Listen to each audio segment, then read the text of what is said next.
ਸਤਨਾਮ ਸ਼੍ਰੀ ਵਾਹਿਗੁਰੂ ਜੀ। ਤੂੰ ਸਮਰੱਥ ਵੱਡਾ, ਮੇਰੀ ਮਤ ਥੋਰੀ ਰਾਮ।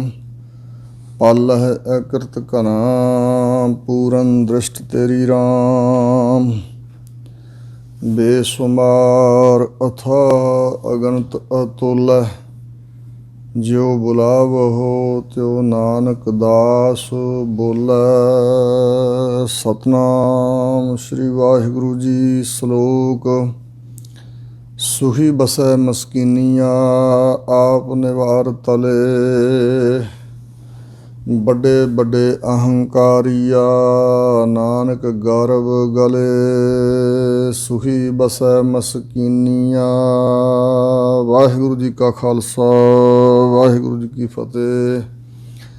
ਸਤਿਗੁਰਾਂ ਦੀ ਸਾਜੀ ਨਵਾਜੀ, ਪਰਮ ਸਨਮਾਨਯੋਗ ਗੁਰੂ ਕਾ ਰੂਪ ਖਾਲਸਾ ਸਾਧ ਸੰਗਤ ਜੀ।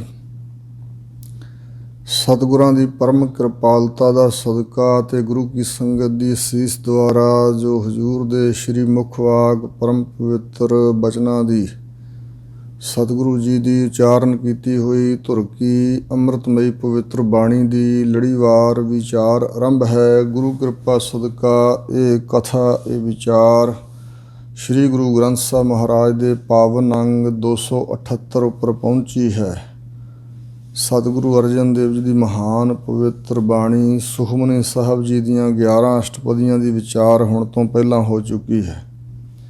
ਇਸ ਤੋਂ ਅੱਗੇ ਗੁਰੂ ਕਿਰਪਾ ਸਦਕਾ ਵਿਚਾਰ ਕਰਕੇ ਸੁਣ ਕੇ ਲਾਹਾ ਪ੍ਰਾਪਤ ਕਰੀਏ।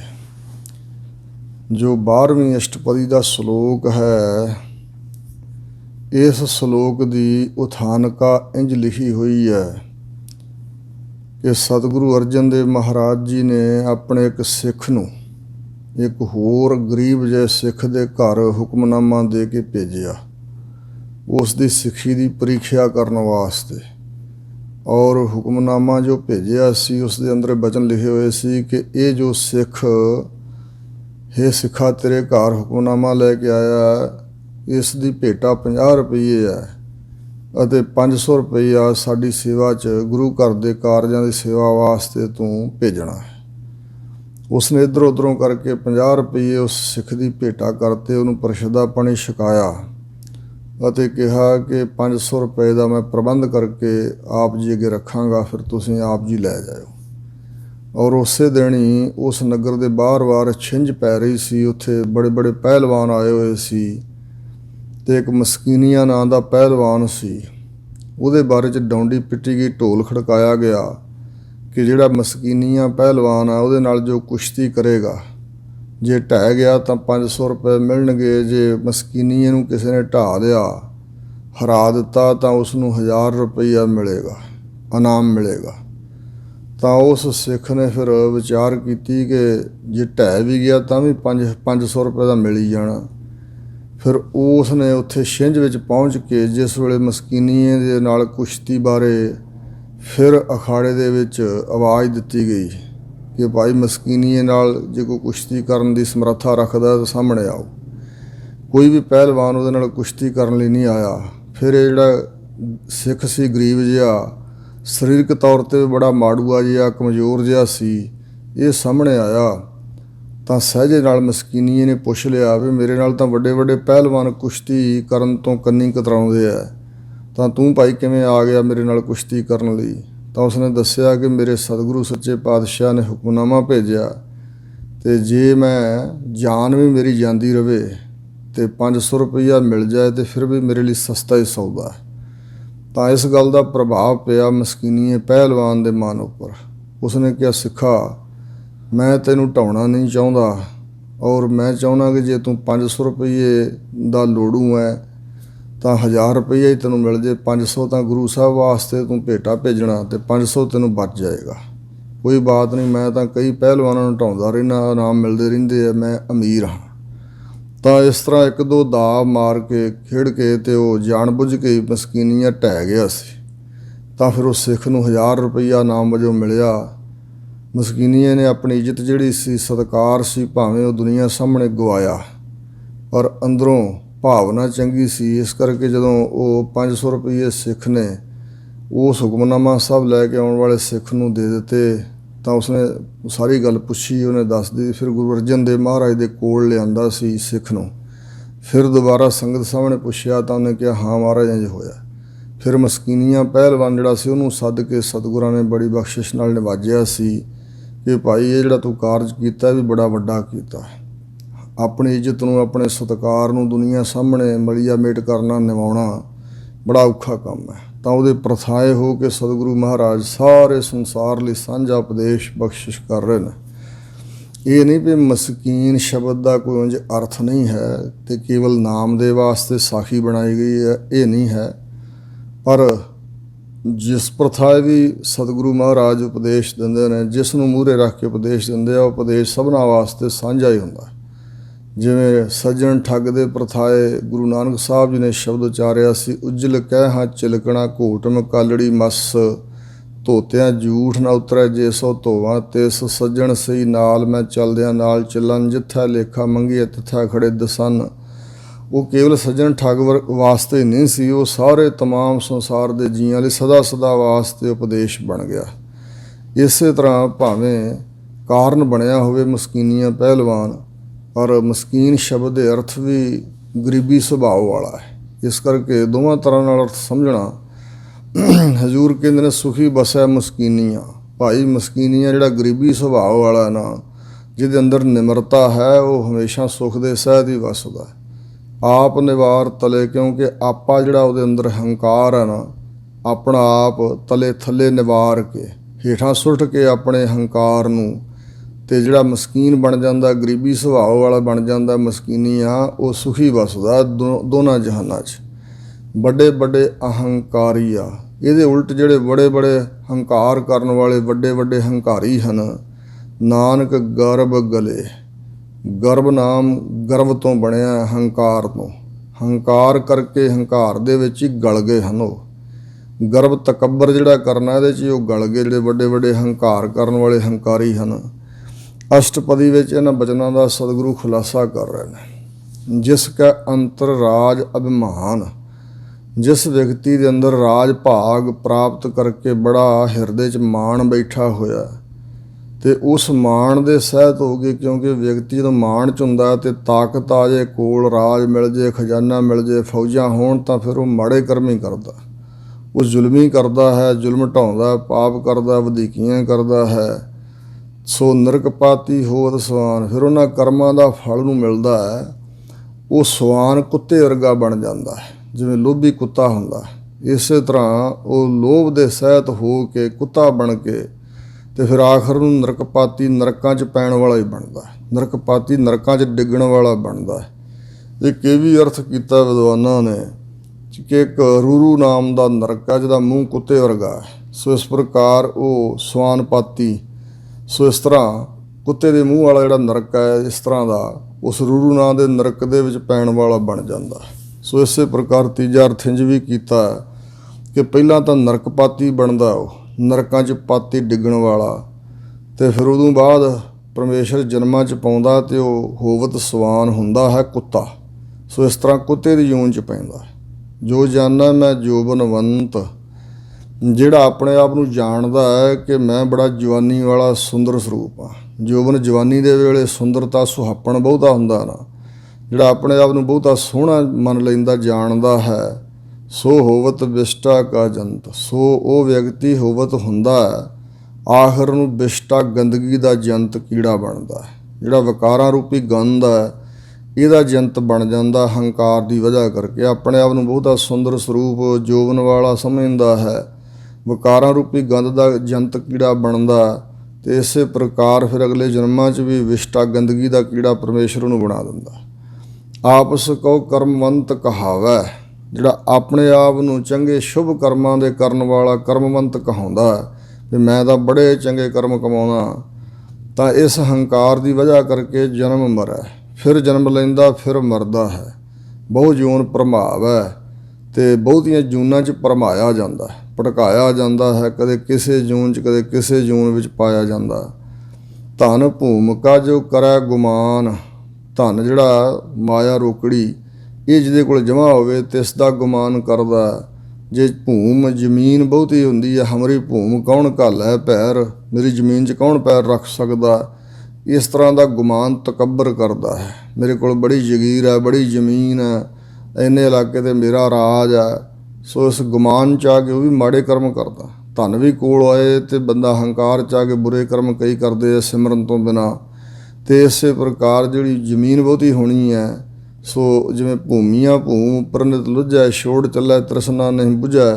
ਸੋ ਇਸ ਤਰ੍ਹਾਂ ਉਹਦਾ ਮਾਣ ਵੀ ਨਾਲ ਚੰਬੜਦਾ। ਜਿੱਥੇ ਮੇਰ ਚੰਬੜਦੀ ਹੈ ਨਾ ਧਨ ਦੌਲਤ ਜ਼ਮੀਨ ਦੀ, ਉੱਥੇ ਹੰਕਾਰ ਵੀ ਨਾਲ ਮਨੁੱਖ ਦੇ ਅੰਦਰ ਪੈਦਾ ਹੁੰਦਾ। ਸੋ ਮੂਰਖ ਅੰਧਾ ਅਗਿਆਨ, ਜਿਹੜਾ ਇਹ ਚੀਜ਼ਾਂ ਦਾ ਮਾਣ ਕਰਦਾ ਨਾ, ਧਨ ਦਾ, ਭੂਮੀ ਜ਼ਮੀਨ ਦਾ, ਸੰਪਤੀ ਦਾ, ਅਸਲ ਵਿੱਚ ਉਹ ਮਨ ਕਰਕੇ ਵੀ ਬੜਾ ਮੂਰਖ ਹੈ, ਸ਼ਾਸਤਰ ਗਿਆਨ ਵੱਲੋਂ ਵੀ ਅੰਨਾ ਹੈ ਅਤੇ ਦੁਨੀਆਦਾਰੀ ਵੱਲੋਂ ਵੀ ਬੜਾ ਅਗਿਆਨੀ ਹੈ। ਸੋ ਇਸ ਪ੍ਰਕਾਰ ਉਹ ਜਾਹਲ ਹੈ। ਕਰ ਕਿਰਪਾ ਜਿਸ ਕੈ ਹਿਰਦੈ ਗਰੀਬੀ ਵਸਾਵੈ। ਹੁਣ ਸਤਿਗੁਰੂ ਮਹਾਰਾਜ ਫਿਰ ਦੂਜਾ ਪੱਖ ਦਿਖਾ ਰਹੇ ਨੇ ਕਿ ਕਿਰਪਾ ਕਰਕੇ ਵਾਹਿਗੁਰੂ ਪਰਮਾਤਮਾ ਜਿਹਦੇ ਹਿਰਦੇ ਅੰਦਰ ਗਰੀਬੀ, ਨਿਮਰਤਾ, ਆਜਜੀ, ਨਿਰਮਾਣਤਾ ਵਸਾ ਦਿੰਦਾ ਹੈ। ਨਾਨਕ ਈਹਾ ਮੁਕਤ ਆਗੈ ਸੁਖ ਪਾਵੈ।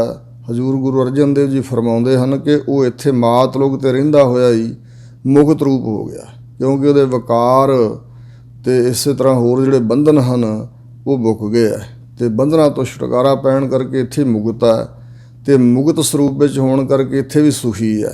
ਆਗਿਆ ਸੁਖ ਪਾਵੈ, ਅੱਗੇ ਜਿਹੜਾ ਆਉਣ ਵਾਲਾ ਜੀਵਨ ਉਹਦੇ 'ਚ ਹਮੇਸ਼ਾ ਸੁਖ ਦੀ ਪ੍ਰਾਪਤੀ ਕਰਦਾ ਅਤੇ ਅੱਗਾ ਜਿਹੜਾ ਪ੍ਰਲੋਕ ਹੈ ਉੱਥੇ ਅੱਗੇ ਵੀ ਉਹ ਹਮੇਸ਼ਾ ਆਤਮਿਕ ਸੁਖ ਨੂੰ ਪ੍ਰਾਪਤ ਕਰਦਾ ਹੈ। ਧਨਵੰਤਾ ਹੋਏ ਕਰ ਗਰਬਾਵੈ, ਜਿਹੜਾ ਧਨਵਾਨ ਹੋ ਕੇ, ਧਨਾੜ ਹੋ ਕੇ, ਮਾਇਆਧਾਰੀ ਹੋ ਕੇ, ਪੈਸੇ ਧਿਲ ਦਾ ਮਾਲਕ ਹੋ ਕੇ ਗਰਬਾਵੈ, ਗਰਵ ਕਰਦਾ ਹੈ, ਹੰਕਾਰ ਕਰਦਾ ਵੀ ਮੇਰੇ ਕੋਲ ਬੜਾ ਪੈਸਾ ਹੈ। ਤ੍ਰਿਣ ਸਮਾਨ ਕਛ ਸੰਗ ਨਾ ਜਾਵੈ, ਉਹ ਇਸ ਗੱਲ ਨੂੰ ਭੁੱਲਿਆ ਹੋਇਆ। ਇੱਕ ਘਾਹ ਦੀ ਕੱਖ ਜਿਹੜੀ ਹੁੰਦੀ, ਘਾਹ ਦਾ ਤ੍ਰਿਣ ਤੀਲਾ, ਉਹਦੇ ਸਮਾਨ ਵੀ ਕੁਛ ਵੀ ਸੰਗ ਸਾਥ 'ਤੇ ਜਾਂਦਾ ਨਹੀਂ ਹੈ ਜਦੋਂ ਜਾਣਾ ਪ੍ਰਲੋਕ ਨੂੰ। ਫਿਰ ਜਿਹਦਾ ਉਹ ਗਰਵ ਕਰਦਾ ਸੀ, ਉਹ ਗਰਵ ਕਰਨਾ ਵਿਅਰਥ ਸੀ ਅਤੇ ਇਸ ਧਨ ਦਾ ਹੀ ਮਾਣ ਕਰਦਾ ਸੀ ਅਤੇ ਇਸ ਮਾਣ ਨੇ ਉਹਨੂੰ ਦੁੱਖ ਦੇਣਾ ਹੈ। ਸੋ ਇਸ ਪ੍ਰਕਾਰ ਤ੍ਰਿਣ ਸਮਾਨ, ਇੱਕ ਕੱਖ ਦੀ ਨਿਆਈ, ਤੀਲੇ ਦੀ ਨਿਆਈ ਬਰਾਬਰ ਵੀ ਕੁਛ ਸੰਗ ਸਾਥ ਜਾਂਦਾ ਨਹੀਂ। ਜਿਸ ਤਰ੍ਹਾਂ ਦੁਨੀ ਚੰਦ ਧੁੱਪੜ ਜਿਹੜਾ ਸੀ ਲਾਹੌਰ ਦੇ ਰਹਿਣ ਵਾਲਾ, ਉਹਨੂੰ ਸਤਿਗੁਰੂ ਮਹਾਰਾਜ ਨੇ ਸੂਈ ਫੜਾਈ ਸੀ ਵੀ ਇਹ ਸੂਈ ਪ੍ਰਲੋਕ ਵਿੱਚ ਇੱਥੋਂ ਲੈ ਲਵਾਂਗੇ, ਅਮਾਨਤ ਸਾਂਭ ਕੇ ਰੱਖੀ। ਤਾਂ ਫਿਰ ਘਰ ਵਾਲੀ ਨੇ ਕਿਹਾ ਸੀ ਉਹਨਾਂ ਸੰਤਾਂ ਨੇ ਕੋਈ ਰਮਜ ਮਾਰੀ ਆ ਅਤੇ ਰਾਜ ਨਹੀਂ ਦਿੱਤਾ, ਪੁੱਛ ਕੇ ਆ। ਤਾਂ ਜਿਸ ਵੇਲੇ ਚਰਨਾਂ ਜਾ ਕੇ ਬੇਨਤੀ ਕੀਤੀ ਮਿਲ ਕੇ ਪਿੱਛੇ ਆ ਕੇ, ਤਾਂ ਹਜ਼ੂਰ ਨੇ ਕਿਹਾ ਸੀ ਸੱਜਣਾ ਇਹੋ ਹੀ ਸਿੱਖਿਆ ਸਾਡੀ ਵੀ ਜੇ ਸੂਈ ਵੀ ਨਾਲ ਨਹੀਂ ਲਿਜਾ ਸਕਦਾ, ਜਿਹੜਾ 7 ਲੱਖ ਜੋੜਿਆ ਹੋਇਆ ਅਤੇ ਇਹਦਾ ਮਾਣ ਕਰਦਾ, ਆਪਣੇ ਮਕਾਨ 'ਤੇ 7 ਝੰਡੇ ਲਾਏ ਹੋਏ ਆ, ਇਹ ਮਾਣ ਵਿਅਰਥ ਹੀ ਆ ਨਾ ਫਿਰ। ਅਤੇ ਇਹ ਗਰੀਬਾਂ ਲੋੜਵੰਦਾਂ 'ਚ ਵੰਡ, ਧਨ ਨੂੰ ਭਲਾ ਕਰ, ਗਰੀਬਾਂ ਦੀਆਂ ਰਗਾਂ 'ਚ ਗੂਠ ਦੇ ਦੇ ਕੇ ਵਿਆਜ ਇਕੱਠਾ ਕਰ ਕਰਕੇ ਧਨ ਨਾ ਜੋੜੀ ਜਾ। ਇਸੇ ਤਰ੍ਹਾਂ ਕਾਰੂ ਬਾਦਸ਼ਾਹ ਨੂੰ ਵੀ ਸਤਿਗੁਰੂ ਮਹਾਰਾਜ ਨੇ ਇਹੋ ਹੀ ਕਿਹਾ ਸੀ ਵੀ ਇੱਕ ਠੀਕਰੀ ਵੀ ਨਾਲ ਨਹੀਂ ਜਾ ਸਕਦੀ। ਸੋ ਇਸੇ ਤਰ੍ਹਾਂ ਹਜ਼ੂਰ ਇੱਥੇ ਕਹਿ ਰਹੇ ਨੇ ਬਹੁ ਲਸਕਰ ਮਨੁੱਖ ਉੱਪਰ ਕਰੇ ਆਸ, ਜਿਹੜਾ ਆਪਣੀਆਂ ਫੌਜਾਂ ਦਾ, ਲਸ਼ਕਰ ਨਾਮ ਫੌਜ ਦਾ, ਸਿਪਾਹੀਆਂ ਦਾ ਜਿਹੜੇ ਅਹਿਲਕਾਰ ਹੁੰਦੇ ਆ ਉਹ ਰੱਖੇ ਹੋਏ ਹਨ ਅਤੇ ਬੜੇ ਮਨੁੱਖ ਉਹਦੀ ਚਪਲੀ ਚੱਟਦੇ ਨੇ, ਨੀਵੇਂ ਹੋ ਕੇ ਚੱਲਦੇ ਆ, ਨੌਕਰ ਚਾਕਰ ਹਨ ਮਨੁੱਖ। ਇਹਨਾਂ ਸਾਰਿਆਂ 'ਤੇ ਜਿਹੜਾ ਆਸ ਰੱਖਦਾ ਵੀ ਇਹ ਮੈਨੂੰ ਸੁੱਖ ਦੇਣ ਵਾਲੇ ਹਨ, ਪਲ ਭੀਤਰ ਤਾਕਾ ਹੋਏ ਵਿਨਾਸ਼, ਇੱਕ ਪਲਕ ਮਾਤਰ ਵਿੱਚ ਹੀ, ਇੱਕ ਪਲ ਦੇ ਵਿੱਚ ਹੀ ਉਸ ਦਾ ਵਿਨਾਸ਼ ਹੋ ਜਾਂਦਾ ਹੈ। ਜਦੋਂ ਮਰਦਾ ਮਨੁੱਖ, ਮਰਨ ਲੱਗਿਆ ਪਲ ਹੀ ਲੱਗਦਾ, ਇੱਕ ਝਟਪਟ ਹੀ ਨਾਸ਼ ਹੋ ਜਾਏਗਾ ਅਤੇ ਇਹ ਬਚਾ ਨਹੀਂ ਸਕਣਗੇ। ਜਿਹੜੇ ਲਸ਼ਕਰ ਫੌਜਾਂ ਹਨ, ਹੋਰ ਮਨੁੱਖ ਦੁਆਲੇ ਰਹਿੰਦੇ ਆ ਅਮੀਰੀ ਕਰਕੇ, ਉਹ ਬਚਾ ਨਹੀਂ ਸਕਦੇ। ਸਭ ਤੇ ਆਪ ਜਾਣੈ ਬਲਵੰਤ, ਜਿਹੜਾ ਆਪਣੇ ਆਪ ਨੂੰ ਸਭਨਾਂ ਤੋਂ ਬੜਾ ਬਲ ਵਾਲਾ, ਬਲਵੰਤ, ਜ਼ੋਰਾਵਰ ਸਮਝਦਾ ਹੈ। ਖਿਨਮਹਿ ਹੋਏ ਜਾਏ ਪਸਮੰਤ, ਇਹ ਵੱਡੇ ਵੱਡੇ ਬਲੀਆਂ ਦਾ ਜਿਹੜਾ ਬਲ ਹੈ ਉਹ ਕਾਲ ਭਗਵਾਨ ਜਿਹੜਾ ਖਿਨ ਵਿੱਚ ਹੀ ਭਸਮ ਕਰ ਦਿੰਦਾ ਹੈ। ਉਸ ਵਿਅਕਤੀ ਨੂੰ ਖਿਨ ਵਿੱਚ ਹੀ ਭਸਮ ਕਰ ਦਿੰਦਾ, ਕਾਲ ਬਲੀ ਹੈ ਬਹੁਤ ਵੱਡਾ। ਕਿਸੇ ਨਾ ਬਦੈ ਆਪ ਅਹੰਕਾਰੀ, ਜਿਹੜਾ ਮਨੁੱਖ ਆਪ ਹੰਕਾਰੀ ਹੋ ਕੇ ਅਤੇ ਕਿਸੇ ਨੂੰ ਆਪਣੇ ਬਰਾਬਰ ਦਾ ਸਮਝਦਾ ਹੀ ਨਹੀਂ। ਬਦਣਾ ਹੁੰਦਾ ਮਿਥਣਾ, ਆਪਣੇ ਬਰਾਬਰ ਨਾ ਸਮਝਣਾ, ਕਿਸੇ ਨੂੰ ਪੱਲੇ ਹੀ ਨਹੀਂ ਬੰਨ੍ਹਦਾ ਹੈ, ਬਿੱਧਦਾ ਹੀ ਨਹੀਂ, ਕੁਛ ਵੀ ਨਹੀਂ ਸਮਝਦਾ, ਹਰ ਇੱਕ ਨੂੰ ਤੁੱਛ ਸਮਝਦਾ, ਆਪ ਹੰਕਾਰੀ ਹੋਇਆ। ਧਰਮ ਰਾਜ ਤਿਸ ਕਰੇ ਖੁਆਰੀ, ਅਤੇ ਅਖੀਰ ਨੂੰ ਧਰਮ ਰਾਜ ਦੇ ਵੱਸ ਪੈਂਦਾ ਅਤੇ ਧਰਮ ਰਾਜ ਉਹਦੀ ਖੱਜਲ ਖੁਆਰੀ ਕਰਦਾ। ਭਾਵ ਨੂੰ ਬੜਾ ਦੁੱਖ ਦਿੰਦਾ ਧਰਮਰਾਜ। ਗੁਰ ਪ੍ਰਸਾਦ ਜਾ ਕਾ ਮਿਟੈ ਅਭਿਮਾਨ। ਸਤਿਗੁਰੂ ਮਹਾਰਾਜ ਜੀ ਦੀ ਪ੍ਰਸਾਦ ਕਿਰਪਾ ਦੁਆਰਾ ਜਿਸ ਦੇ ਹਿਰਦੇ ਵਿੱਚੋਂ ਮਾਣ ਮਿਟ ਜਾਂਦਾ, ਅਬ ਨਾਮ ਹਿਰਦੇ ਦਾ ਤੇ ਨਾਲ ਮਾਣ, ਹਿਰਦੇ ਦਾ ਮਾਣ, ਜਿਸ ਦਾ ਹਿਰਦੇ 'ਚ ਵਸਿਆ ਹੋਇਆ ਮਾਣ ਅਭਿਮਾਨ ਮਿਟ ਜਾਂਦਾ, ਸੋ ਜਨ ਨਾਨਕ ਦਰਗਹਿ ਪ੍ਰਵਾਨ। ਉਹ ਜਨ ਸੇਵਕ ਭਗਤ ਵਾਹਿਗੁਰੂ ਦੀ ਦਰਗਾਹ ਦੇ ਅੰਦਰ, ਦਰਬਾਰ ਅੰਦਰ ਪ੍ਰਵਾਨ ਈਕ ਹੁੰਦਾ, ਕਬੂਲ ਪੈਂਦਾ ਹੈ, ਉਹਦਾ ਜੀਵਨ ਸਫਲਾ ਹੋ ਜਾਂਦਾ, ਮੰਨਿਆ ਜਾਂਦਾ। ਕੂੜ ਕਰਮ ਕਰੈ ਹਉ ਧਾਰੇ।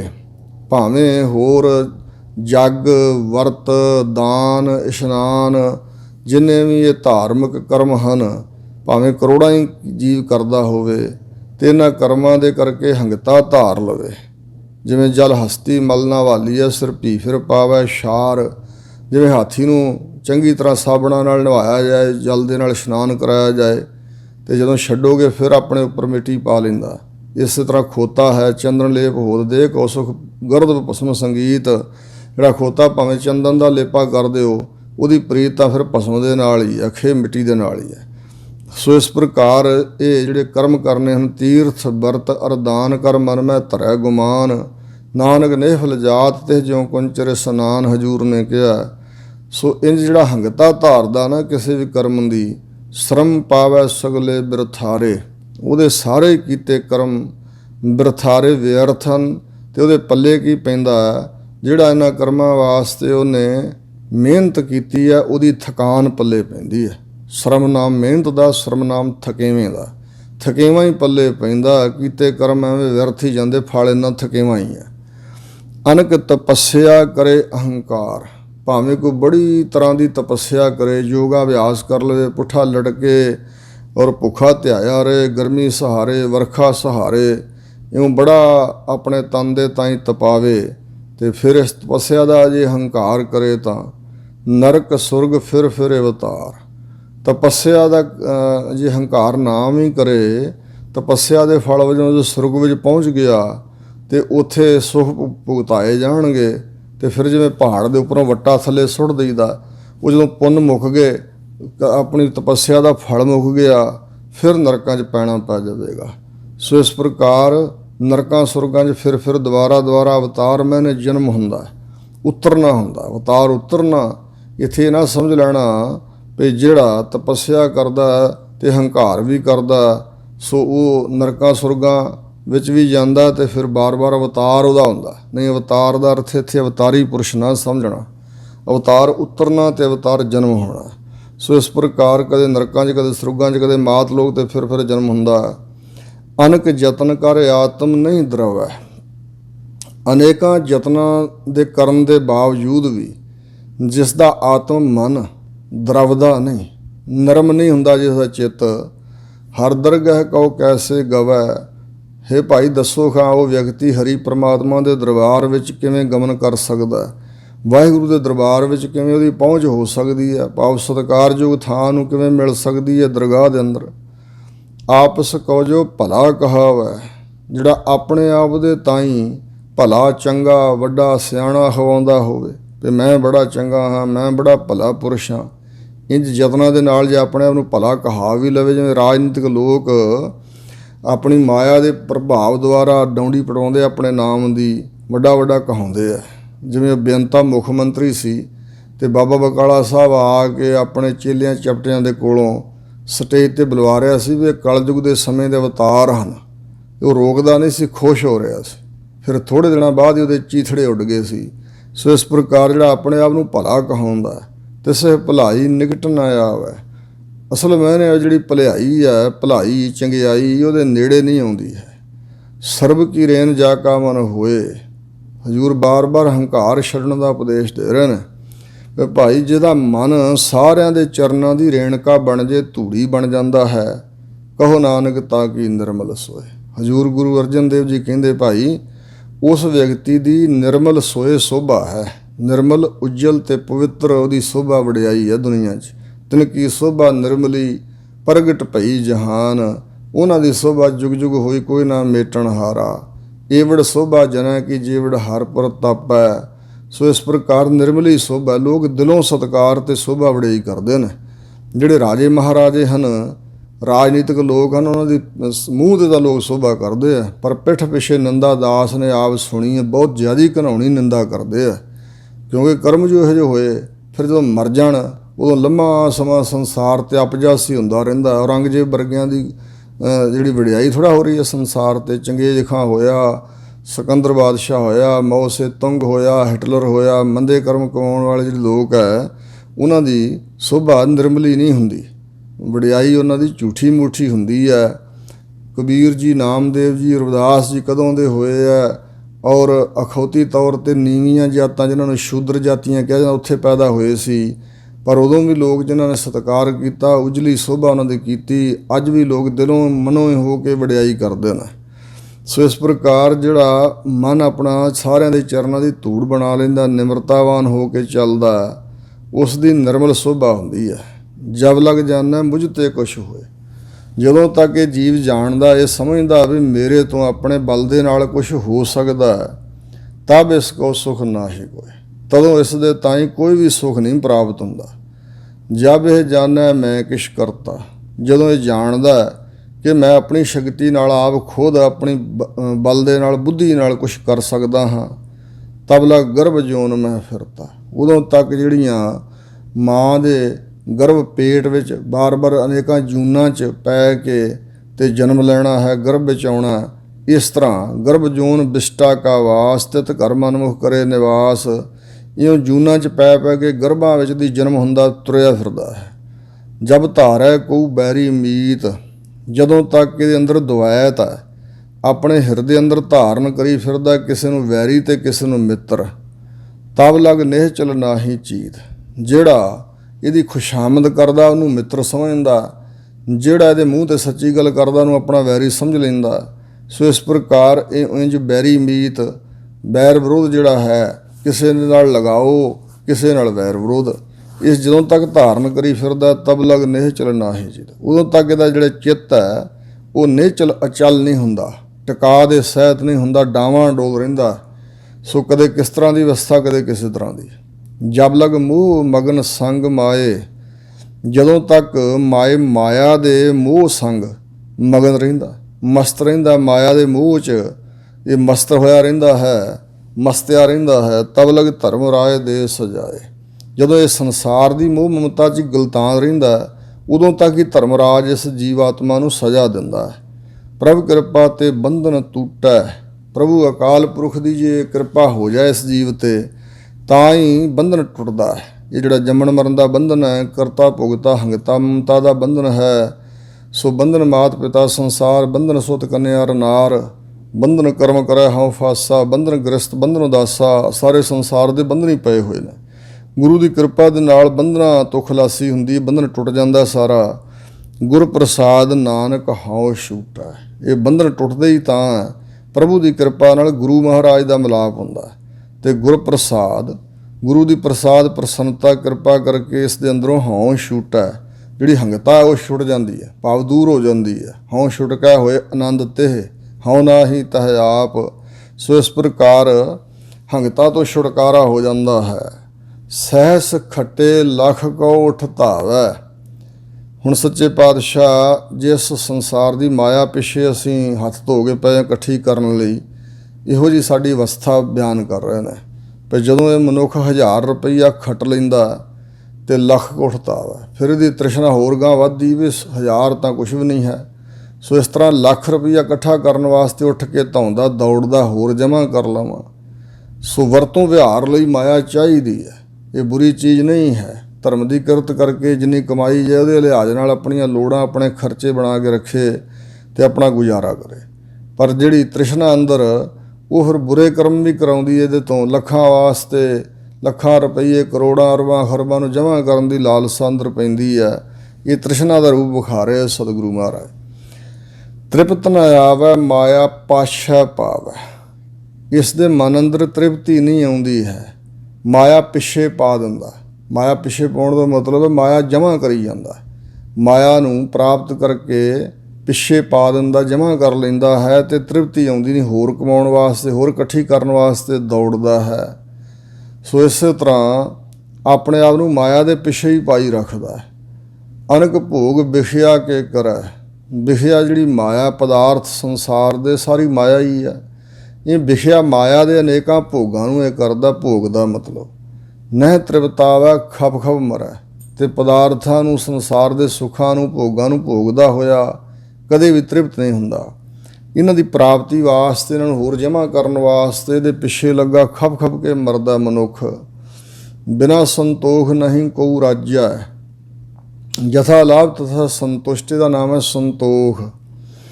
ਸੰਤੋਖ ਤੋਂ ਬਗੈਰ ਕੋਈ ਵੀ ਰੱਜਦਾ ਨਹੀਂ, ਭਾਵ ਤ੍ਰਿਪਤ ਨਹੀਂ ਹੁੰਦਾ ਹੈ ਤੇ ਨਹੀਂ ਬੁਝਦੀ ਹੈ।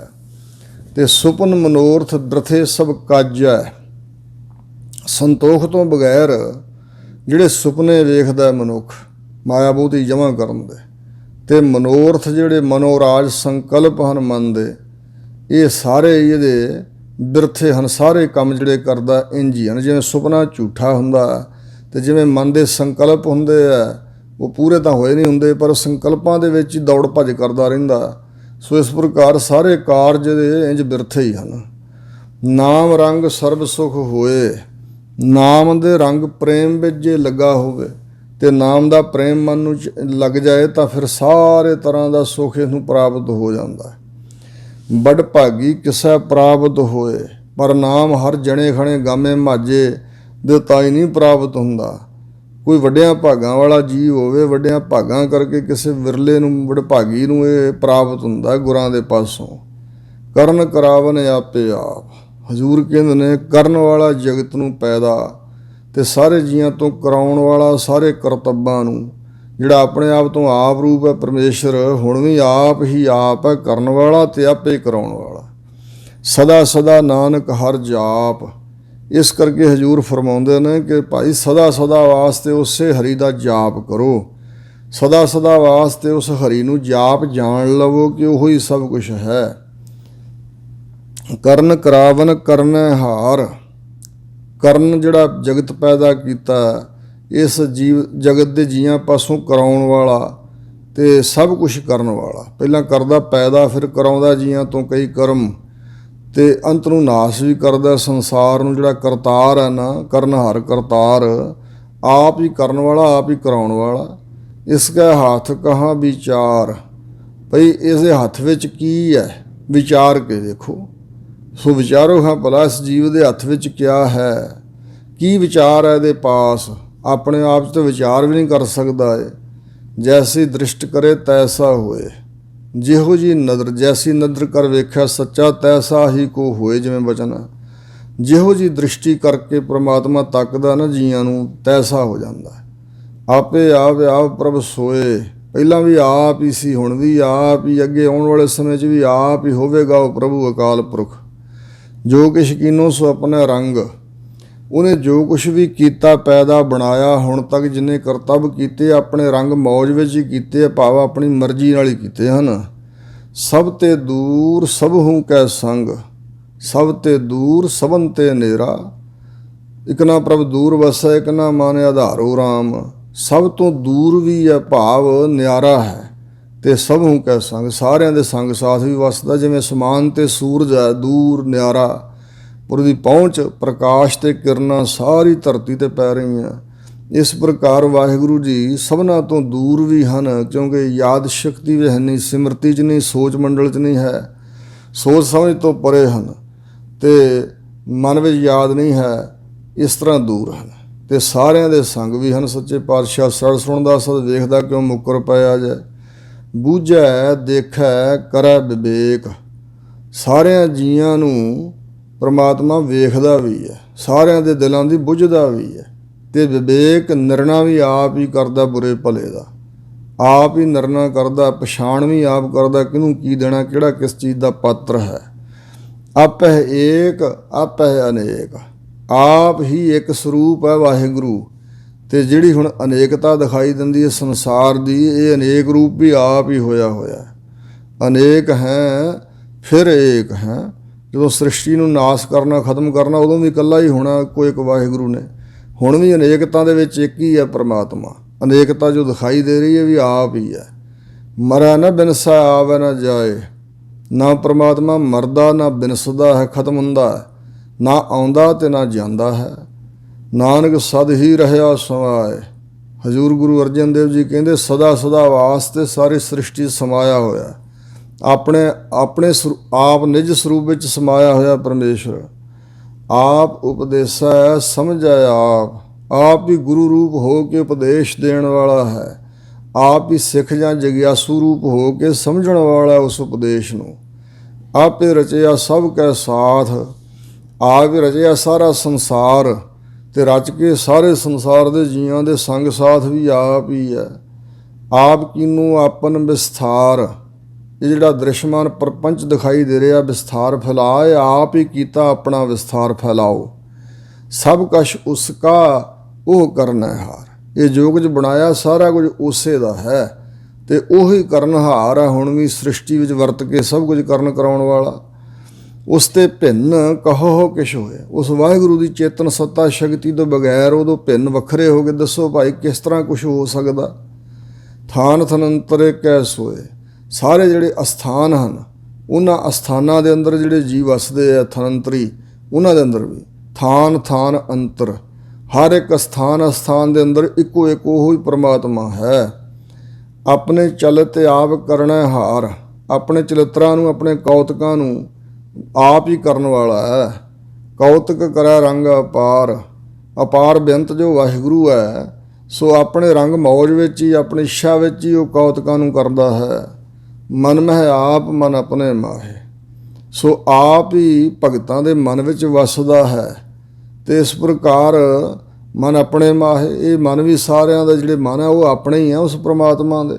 ਮਨ ਮਹਿ ਆਪ ਮਨ ਆਪਣੇ ਮਾਹੇ, ਤੇ ਜਿਹੜਾ ਭਗਤਾਂ ਦਾ ਮਨ ਹੈ ਉਹਦੇ ਆਪਣੇ ਸਰੂਪ ਵਿੱਚ ਹੀ ਹੈ। ਇਸ ਤਰ੍ਹਾਂ ਉਹਦ ਪੋਦ ਹੋ ਰਿਹਾ ਵਾਹਿਗੁਰੂ, ਨਾਨਕ ਕੀਮਤ ਕਹਿਣ ਨਾ ਜਾਏ। ਹਜ਼ੂਰ ਫਰਮਾਉਂਦੇ ਨੇ ਤਿਸ ਪ੍ਰਮਾਤਮਾ ਦੀ ਕੋਈ ਕੀਮਤ ਕਹਿਣ ਵਿੱਚ ਨਹੀਂ ਆਉਂਦੀ, ਕੀਮਤ ਨਹੀਂ ਕਹੀ ਜਾ ਸਕਦੀ ਕਿ ਇੰਨਾ ਜਪ ਕਰਨ ਨਾਲ ਮਿਲਦਾ, ਇੰਨਾ ਤਪ ਕਰਨ ਨਾਲ ਮਿਲਦਾ, ਇੰਨਾ ਦਾਨ ਕਰਨ ਨਾਲ, ਇੰਨੇ ਕਰਮ ਕਰਨ ਨਾਲ ਪ੍ਰਮਾਤਮਾ ਨੂੰ ਪ੍ਰਾਪਤ ਕਰ ਲਵਾਂਗੇ, ਇਹ ਕੀਮਤ ਨਹੀਂ ਪਾਈ ਜਾਂਦੀ ਹੈ। ਸਤ ਸਤ ਸਤ ਪ੍ਰਭ ਸੁਆਮੀ, ਪਿੱਛੇ ਵੀ ਸਤ ਸਰੂਪ ਸੀ ਹੁਣ ਵੀ ਸਤ ਸਰੂਪ ਹੈ, ਆਉਣ ਵਾਲੇ ਸਮੇਂ 'ਚ ਵੀ ਸਤ ਸਰੂਪ ਨਾਸ ਤੋਂ ਰਹਿਤ ਹੀ ਆ ਪ੍ਰਭੂ ਸੁਆਮੀ ਸਾਰਿਆਂ ਦਾ ਮਾਲਕ। ਗੁਰ ਪ੍ਰਸਾਦ ਕਿਨੈ ਬਖਿਆਨੀ, ਜਿਸ ਦੇ ਉੱਪਰ ਗੁਰੂ ਦੀ ਕਿਰਪਾ ਹੋਈ ਹੈ, ਪ੍ਰਸਾਦ ਕਿਰਪਾ ਵਰਤੀ ਹੈ, ਗੁਰੂ ਕਿਰਪਾ ਸਦਕਾ ਕਿਸੇ ਵਿਰਲੇ ਨੇ ਇਹ ਗੱਲ ਬਖਿਆਨੀ ਕਥਨ ਕੀਤੀ ਹੈ ਦਿਲੋਂ ਹੋ ਕੇ।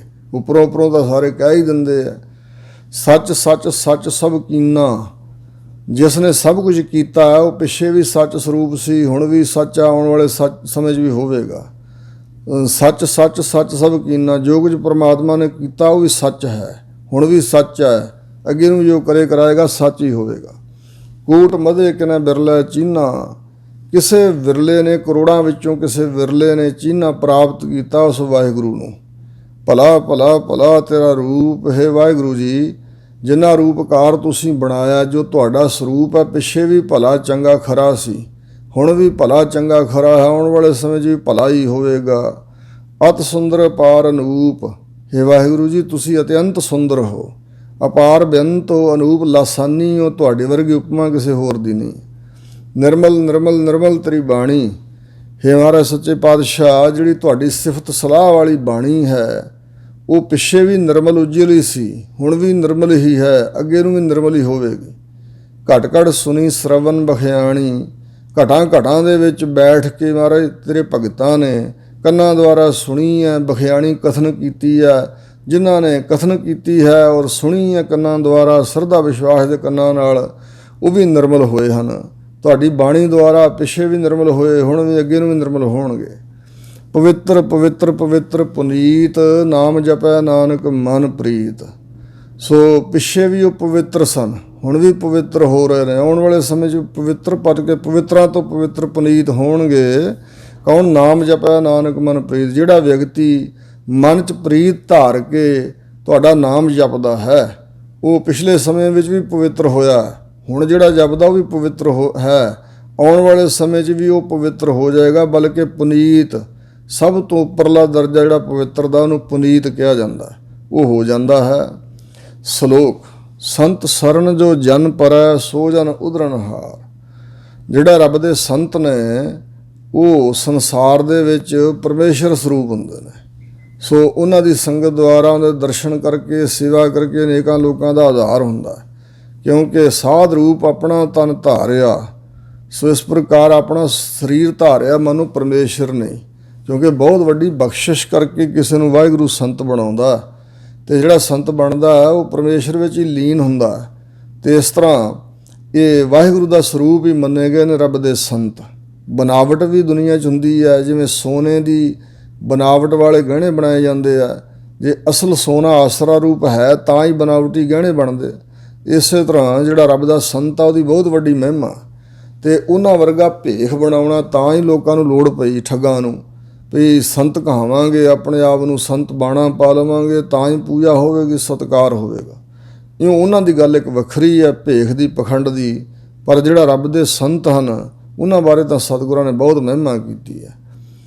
ਔਰ ਇੱਕ ਪੰਕਤੀ ਵੀ ਲਿਖੀ ਹੈ ਵਿਦਵਾਨਾਂ ਨੇ, ਸੰਤਨ ਸੇਤੀ ਮਸ਼ਖਰੀ ਕੋਲ ਡੋਬਣ ਕੀ ਰੀਤ, ਭਾਗਵੰਤ ਸੇਵਾ ਕਰਨ ਹੁਜਤਾਂ ਕਰਨ ਪੁਲੀਤ। ਇਸ ਪ੍ਰਕਾਰ ਰੱਬ ਦੇ ਸੰਤਾਂ ਦੀ ਸ਼ਰਨ ਵਿੱਚ ਜਿਹੜਾ ਪੈਂਦਾ, ਹਜ਼ੂਰ ਫਰਮਾਉਂਦੇ ਸੰਤ ਸ਼ਰਨ ਜੋ ਜਨ ਪਰ ਹੈ। ਸੰਤ ਜਨਾਂ ਦੀ ਸ਼ਰਨ ਵਿੱਚ ਜਿਹੜਾ ਜਨ ਸੇਵਕ ਪੈ ਜਾਂਦਾ ਸੋ ਜਨ ਉਧਰਨਹਾਰ। ਉਹ ਜਨ ਸੇਵਕ ਉਹ ਮਨੁੱਖ ਸੰਸਾਰ ਤੋਂ ਉਧਰਨ ਵਾਲਾ ਬਣ ਜਾਂਦਾ, ਵਿਕਾਰਾਂ ਤੋਂ ਬਚ ਜਾਂਦਾ, ਜੰਮਣ ਮਰਨ ਤੋਂ ਬਚ ਜਾਂਦਾ। ਸੰਤ ਕੀ ਨਿੰਦਾ ਨਾਨਕਾ ਬਹੁਰ ਬਹੁਰ ਅਵਤਾਰ। ਇੱਥੇ ਫਿਰ ਅਵਤਾਰ ਸ਼ਬਦ ਉਚਾਰਿਆ ਹਜ਼ੂਰ ਨੇ। ਇੱਥੇ ਅਵਤਾਰ ਦਾ ਅਰਥ ਇਹ ਨਹੀਂ ਕਿ ਸੰਤਾਂ ਦੀ ਨਿੰਦਾ ਕਰਨ ਨਾਲ ਬਾਰ-ਬਾਰ ਅਵਤਾਰ ਆਉਂਦੇ ਆ ਦੁਨੀਆ 'ਤੇ, ਨਹੀਂ, ਐਸਾ ਨਹੀਂ ਸਮਝਣਾ। ਸੰਤ ਜਨਾਂ ਦੀ ਨਿੰਦਾ ਕਰਨ ਦੇ ਨਾਲ ਹਜ਼ੂਰ ਕਹਿੰਦੇ ਨਿੰਦਾ ਕਰਨ ਵਾਲਾ ਬਹੁਰ ਬਹੁਰ ਬਾਰ-ਬਾਰ ਜਨਮਾਂ 'ਚ ਆਉਂਦਾ, ਕਦੇ ਕਿਸੇ ਜਨਮ 'ਚ ਪੈਂਦਾ, ਕਦੇ ਕਿਸੇ ਜਨਮ। ਜੰਮਣਾ ਮਰਨਾ ਨਹੀਂ ਮਿਟਦਾ ਸਾਧੂਆਂ ਦੀ ਨਿੰਦਾ ਕਰਨ ਨਾਲ। ਅਸ਼ਟਪਦੀ, ਹੁਣ ਅਸ਼ਟਪਦੀ ਵਿੱਚ ਸਤਿਗੁਰੂ ਖੁਲਾਸਾ ਕਰ ਰਿਹਾ। ਇੱਕ ਇਹ ਵੀ ਬੇਨਤੀ ਕਰਦੇ ਹਾਂ, ਸੰਤ ਦੀ ਅਵਸਥਾ ਕਿ ਜਿਹੜੇ ਸੰਤ ਨੇ ਜਿਨ੍ਹਾਂ ਅਹਿਸਾਸ ਗਰਾਸ ਨਾ ਵਿਸਰਾ ਹਰ ਨਾਮਾ ਮਨਮੰਤ, ਮਨ 'ਚ ਗੁਰਾਂ ਦਾ ਉਪਦੇਸ਼ ਵਸਾਇਆ ਹੋਇਆ ਅਤੇ ਹਰੀ ਦਾ ਨਾਮ ਸਾਹ ਗਰਾਹ ਨਾਲ ਆਉਂਦੇ ਜਾਂਦੇ ਸਵਾਸ ਨਾਲ ਹਰ ਬੁਰਕੀ ਨਾਲ ਪਰਮੇਸ਼ਰ ਦਾ ਨਾਮ ਚੇਤੇ ਕਰਦੇ ਆ, ਉਹਨੂੰ ਸੰਤ ਕਿਹਾ ਜਾਂਦਾ ਹੈ।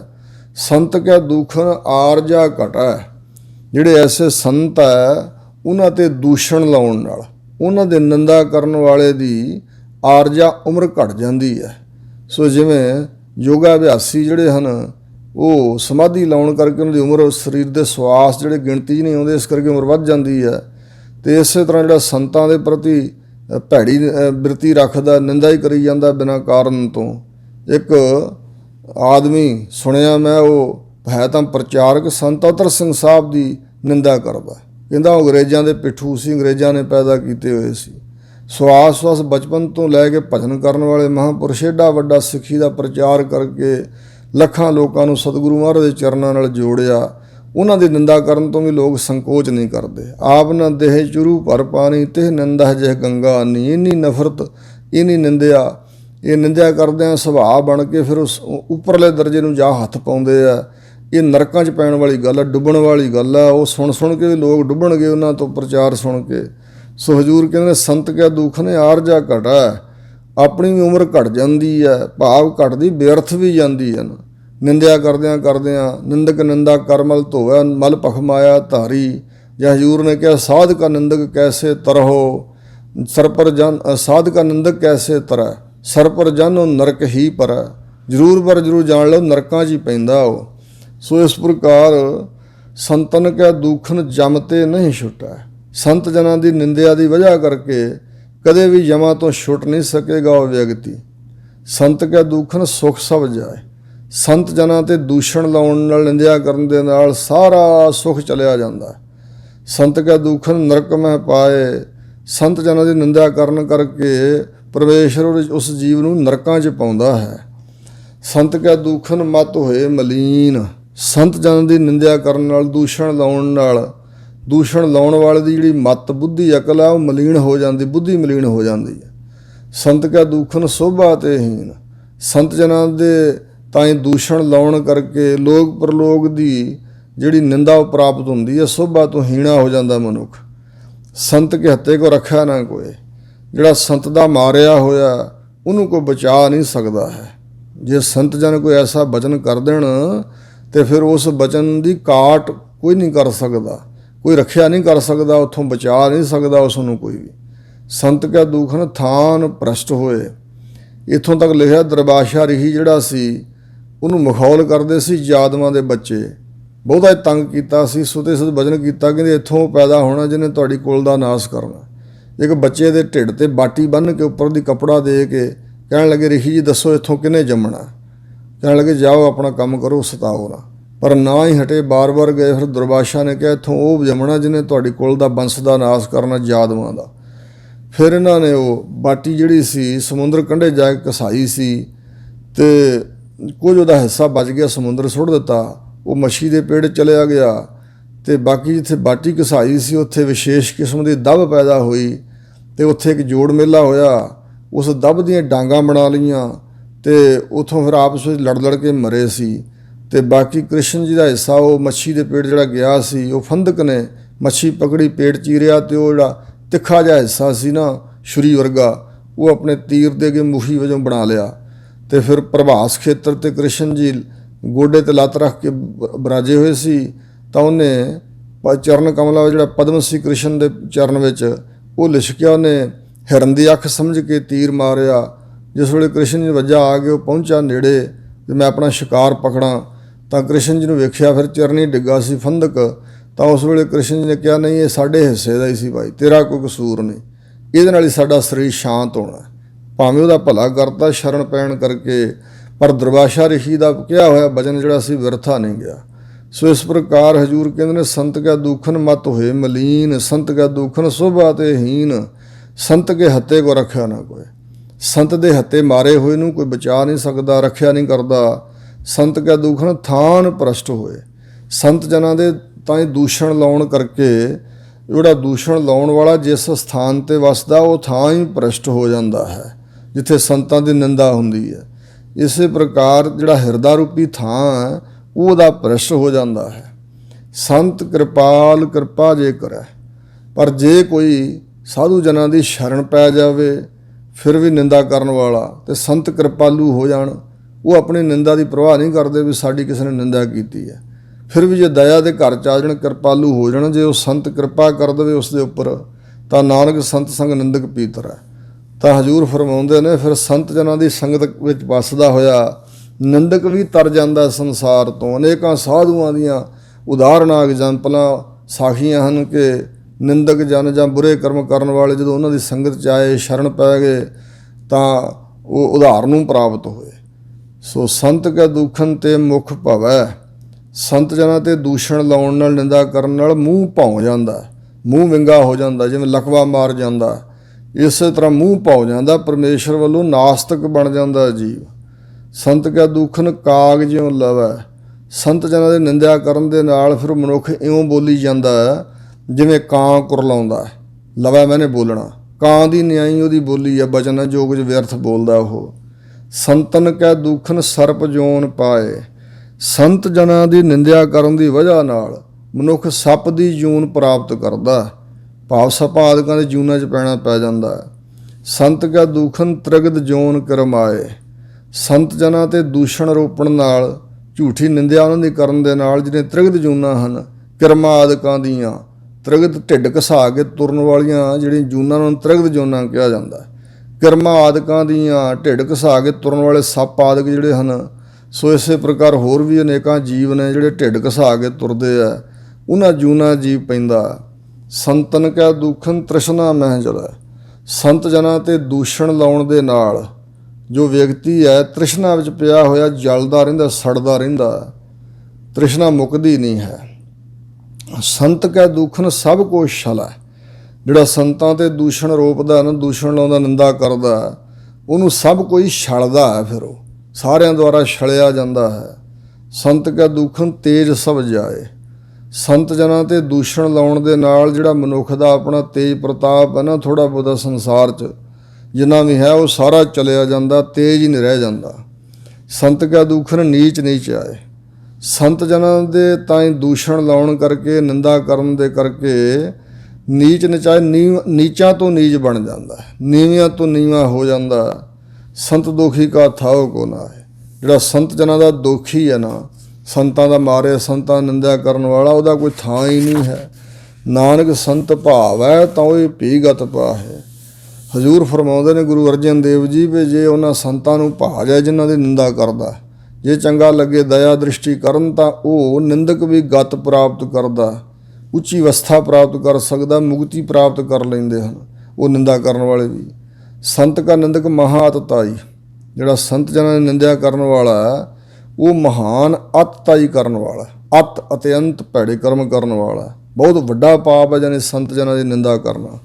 ਜਿਵੇਂ 6 ਅਤਤਾਈਆਂ ਮੰਨੀਆਂ ਹਨ, 4 ਬੱਜਰ ਪਾਪ ਮੰਨੇ ਨੇ, 6 ਅਤਤਾਈਆਂ। ਅਗਨ ਲਾਏ ਬਿਖ ਦੇਵੇ ਸ਼ਸਤਰਹੀਣ ਕੋ ਮਾਰ, ਧਨ ਭੂਮੀ ਇਸਤਰੀ ਹਿਰੈ ਅਤਤਾਈ ਦੋਇ 4। ਇਹ ਅਤਿਅੰਤ ਮਾੜੇ ਕਰਮ ਮੰਨੇ ਗਏ ਨੇ, ਅਤਤਾਈ। ਸੋ ਕਿਸੇ ਦੇ ਅਨਾਜ ਨੂੰ, ਘਰ ਨੂੰ, ਕਿਸੇ ਦੀ ਸੰਪਤੀ ਨੂੰ ਈਰਖਾਵਸ ਹੋ ਕੇ ਅੱਗ ਲਾ ਦੇਣੀ ਸ਼ੈਤਾਨੀ ਨਾਲ, ਅਤੇ ਕਿਸੇ ਨੂੰ ਧੋਖੇ ਨਾਲ ਬਿਖ ਜ਼ਹਿਰ ਖਵਾ ਦੇਣੀ ਮਾਰਨ ਵਾਸਤੇ, ਕਿਸੇ ਨੂੰ ਸ਼ਸਤਰਹੀਣ ਜਾਣ ਕੇ, ਨਿਹੱਥਾ ਜਾਣ ਕੇ ਅਤੇ ਉਦੋਂ ਮੌਕਾ ਜਾਣ ਕੇ ਵਾਰ ਕਰਕੇ ਕਤਲ ਕਰ ਦੇਣਾ। ਸੋ ਇਸੇ ਤਰ੍ਹਾਂ ਕਿਸੇ ਦੇ ਧਨ ਨੂੰ ਨਜਾਇਜ਼ ਚੋਰੀ ਕਰ ਲੈਣਾ, ਕਬਜ਼ਾ ਕਰ ਲੈਣਾ, ਲੁੱਟ ਲੈਣਾ। ਕਿਸੇ ਦੀ ਭੂਮੀ ਜ਼ਮੀਨ ਜਿਹੜੀ ਆ ਉਹਦੇ 'ਤੇ ਰਾਜਨੀਤਿਕਾਂ ਦੀ ਸਹਾਇਤਾ ਨਾਲ ਨਜਾਇਜ਼ ਹੱਕ ਨਾ ਹੁੰਦਿਆਂ ਵੀ ਕਬਜ਼ਾ ਕਰ ਲੈਣਾ। ਕਿਸੇ ਦੀ ਇਸਤਰੀ ਨੂੰ ਉਧਾਲ ਕੇ ਲੈ ਜਾਣਾ, ਜਿਵੇਂ ਰਾਵਣ ਸੀਤਾ ਜੀ ਨੂੰ ਲੈ ਗਿਆ ਸੀ। ਇਹ 6 ਅਤਤਾਈਆਂ ਮੰਨੀਆਂ ਹਨ। ਪਰ ਹਜ਼ੂਰ ਕਹਿੰਦੇ ਨੇ ਜਿਹੜਾ ਸੰਤ ਜਨਾਂ ਦਾ ਨਿੰਦਕ ਹੈ ਮਹਾਨ ਅਤਤਾਈ ਕਰਨ ਵਾਲਾ। ਸੰਦਕਾ ਨਿੰਦਕ ਖਿਨ ਟਿਕਣ ਨਾ ਪਾਏ, ਜਿਹੜਾ ਸੰਤ ਜਨਾਂ ਦਾ ਨਿੰਦਕ ਹੈ ਉਹਨੂੰ ਖਿਰ ਮਾਤਰ ਵੀ ਟਿਕਾ ਨਹੀਂ ਪ੍ਰਾਪਤ ਹੁੰਦਾ, ਉਹ ਟਿਕਣਾ ਨਹੀਂ ਪ੍ਰਾਪਤ ਕਰਦਾ, ਉਹਦਾ ਮਨ ਚੰਚਲ ਹੋ ਜਾਂਦਾ, ਦੌੜ ਭਾਜੀ ਕਰਦਾ ਰਹਿੰਦਾ। ਸੰਤ ਕਾ ਨਿੰਦਕ ਮਹਾ ਹਤਿਆਰਾ, ਜਿਹਨੇ ਸੰਤਾਂ ਦੀ ਨਿੰਦਾ ਕੀਤੀ ਉਹਨੇ ਮਹਾਨ ਹੱਤਿਆ, ਕਤਲ ਕਰ ਲਏ ਸਮਝੋ। ਮਹਾਨ ਵੱਡਾ ਹਥਿਆਰਾ ਜ਼ਾਲਮ ਹੈ ਉਹ। ਸੰਤ ਕਾ ਨਿੰਦਕ ਪਰਮੇਸ਼ਵਰ ਮਾਰਾ, ਜਿਹੜਾ ਸੰਤ ਜਨਾਂ ਦੀ ਨਿੰਦਾ ਕਰਨ ਵਾਲਾ ਨਿੰਦਕ ਹੈ ਉਹ ਮਾਨੋ ਪਰਮੇਸ਼ਰ ਦਾ ਹੀ ਮਾਰਿਆ ਹੋਇਆ। ਪਰਮੇਸ਼ਰ ਉਹਨੂੰ ਮਾਰਦਾ, ਖਤਮ ਕਰਦਾ ਅੰਦਰੋਂ, ਉਹਦੇ ਅੰਦਰ ਸ਼ੁਭ ਗੁਣ ਕੋਈ ਨਹੀਂ ਰਹਿਣ ਦਿੰਦਾ। ਸੰਤ ਕਾ ਨਿੰਦਕ ਰਾਜ ਤੇ ਹੀਨ, ਜਿਹੜਾ ਸੰਤ ਜਨਾਂ ਦਾ ਨਿੰਦਕ ਹੈ ਉਹ ਰਾਜ ਸੁਖ ਤੋਂ ਹੀਣਾ ਹੋ ਜਾਂਦਾ। ਰਾਜ ਇਹ ਸੰਸਾਰ ਦੇ ਜਿਹੜੇ ਸੁਖ ਹੈ ਇੱਕ ਹਿਸਾਬ ਦੇ ਰਾਜ ਹੀ ਹਨ, ਇਸ ਤਰ੍ਹਾਂ ਸੰਸਾਰੀ ਸੁਖ ਤੋਂ ਵੀ ਹੀਣਾ ਹੋ ਜਾਂਦਾ। ਸੰਤ ਕਾ ਨਿੰਦਕ ਦੁਖੀਆ ਅਰ ਦੀਨ, ਜਿਹੜਾ ਸੰਤ ਜਨਾਂ ਦਾ ਨਿੰਦਕ ਹੈ ਉਹ ਦੁਖੀ ਹੁੰਦਾ ਔਰ ਦੁਨੀਆ ਦੇ ਸਾਹਮਣੇ ਦੀਨਤਾਈ, ਗਰੀਬੀ ਦੇ ਵਿੱਚ ਵੱਸਦਾ। ਫਿਰ ਇਸੇ ਤਰ੍ਹਾਂ ਆਤਰ ਹੋ ਕੇ, ਦੁਖੀ ਹੋ ਕੇ ਅਤੇ ਦੀਨ ਬਣ ਕੇ ਭਾਉਂਦਾ ਫਿਰਦਾ, ਗਰੀਬ ਆਜਿਜ਼ ਜਿਹਾ ਬਣ ਕੇ, ਜਿਹਦੇ ਪੱਲੇ ਹੀ ਕੁਛ ਨਹੀਂ। ਇੱਕ ਤਾਂ ਨਿਰਮਾਣਤਾ ਹੁੰਦੀ ਹੈ, ਇੱਕ ਦੁਨੀਆ ਦੇ ਪਦਾਰਥਾਂ ਵੱਲੋਂ ਦੀਨ ਹੋਣਾ।